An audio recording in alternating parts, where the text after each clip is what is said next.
एक बालिका ने किस तरीके से चित्र बना करके एक सनसनीखेज मामले का खुलासा कर दिया है। अब पुलिस क्या कर रही है और क्या हुआ है अब तक, इसकी जानकारी ले रहे हैं हेमंत से। हेमंत, जरा बताइए कि ये जो मामला आया है झांसी से बालिका के आर्ट बनाने का और एक सनसनीखेज मामले का खुलासा करने का, क्या मामला है जरा बताइए। ये बच्ची, हमको लगता है जो आप दिखा रहे हैं वही है बच्ची है, बिल्कुल बताइए। जी हाँ, मैं आपको बता दूं कि ये जो बच्ची जो है इसकी उम्र लगभग 4 वर्ष बताई जा रही है।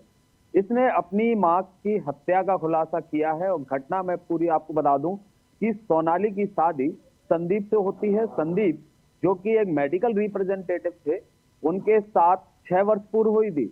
उसके बाद पति पत्नी में विवाद होता है, जैसा कि मायके के पक्ष के लोग बताते हैं कि पुत्री होने के कारण विवाद हुआ। उसके बाद वो लगातार विवाद बढ़ता गया और अभी 6 माह पहले ही पति और पत्नी के बीच में समझौता हुआ था।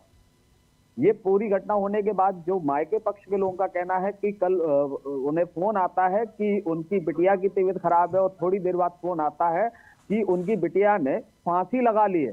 पूरे घटनाक्रम को लेकर जब मायके पक्ष के लोग पहुंचते हैं तो 4 वर्ष की जो मासूम नातिन है, जब वो एक रहस्योटन करती है कि पापा ने मम्मी को मारा, उनको धक्का दिया और जिसके बाद मम्मी की मृत्यु हो गई और उसके बाद पापा ही उसको लेकर कार में अस्पताल ले गए। ये सब सारी चीजें नातिन बताती है। तो उसके बाद जो ससुराल पक्ष है वो वहां से चले जाते हैं।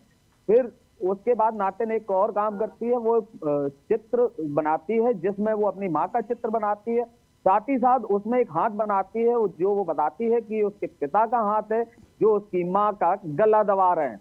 इस सारी घटना को लेने के बाद फिलहाल पुलिस ने इस मामले में जो 4 लोगों के खिलाफ और कुछ अज्ञात लोगों के खिलाफ मुकदमा कायम कर लिया था, जिसमें जो मृतका के पति है संदीप, उनकी मृतका की सास, जेठानी व जेठ के खिलाफ।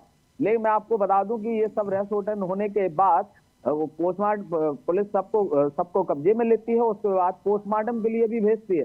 पोस्टमार्टम में फिलहाल चोटों की पुष्टि हो गई है कि लगभग 8 से 9 चोटें जो है वो मृतका को मिली के शरीर पर पाई गई हैं। लेकिन साथ ही साथ बड़ा सवाल ये उठता है कि मृतका की मौत फांसी से होना दर्शाया गया था।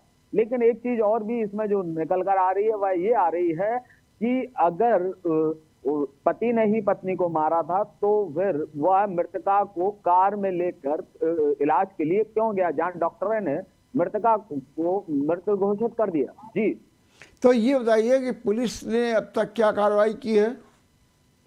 मौजूदा समय में पुलिस ने मुकदमा कायम किया। मुकदमा कायम करने के बाद वह सबके पोस्टमार्टम का भी इंतजार किया उसने। साथ ही साथ जो पति है उसको फिलहाल हिरासत में ले लिया गया है और पुलिस इस सारे मामले की गहनता से जांच भी कर रही है। 27 फरवरी को 7 वर्ष होने जा रहे थे इस दंपत्ति के, जब मात्र 7 दिन शेष थे। बताया ये जा रहा है कि जो बिटिया के भी बयान रहे हैं कि पहले मम्मी पापा बहुत आराम से रहते थे, प्यार से रहते थे, लेकिन कुछ समय पूर्व से ही उसके पिता ने शराब पीना चालू कर दिया था और बात बात पे वह उसकी मां पर हाथ भी उठाता रहता था। फिलहाल पुलिस अभी लगातार इस पूरे मामले की छानबीन कर रही है और मुकदमा भी पुलिस ने कायम कर लिया। जी, लेकिन ये भी जरा बताइए कि कारण क्या रहा पति पत्नी में इतने विवाद का, क्योंकि 7 साल हो रहे हैं जैसा कि आप बता रहे हैं और 7 साल होने को हैं शादी के। फिर दोनों में ऐसा क्या विवाद था जिसके कारण ये स्थिति उत्पन्न हो गई जो इतनी भयावह है। मृतका के जो पिता का कहना है कि उन्होंने लगभग अपनी 7 बीघा जमीन बेचकर अपनी लाडली बिटिया की शादी की थी। उसके बाद जब बिटिया के वो पुत्री को जन्म देती है उनकी बिटिया, उसके बाद जो उसके ससुराल पक्ष के लोग थे वे लगातार ताने मारते थे और उनका कहना था कि उन्हें एक पुत्र चाहिए था। और जबकि इन लोगों का ये कहना ये था कि ये इनके हाथ की बात नहीं है। उसके बाद तमाम मुकदमे भी चलते हैं उत्पीड़न के, जो दहेज को लेकर भी मुकदमे शायद चलते हैं, इसकी अभी पुष्टि नहीं है हमारे पास। लेकिन मुकदमा इन लोगों के बीच हुआ जिसमें 6 माह पहले समझौता हुआ था।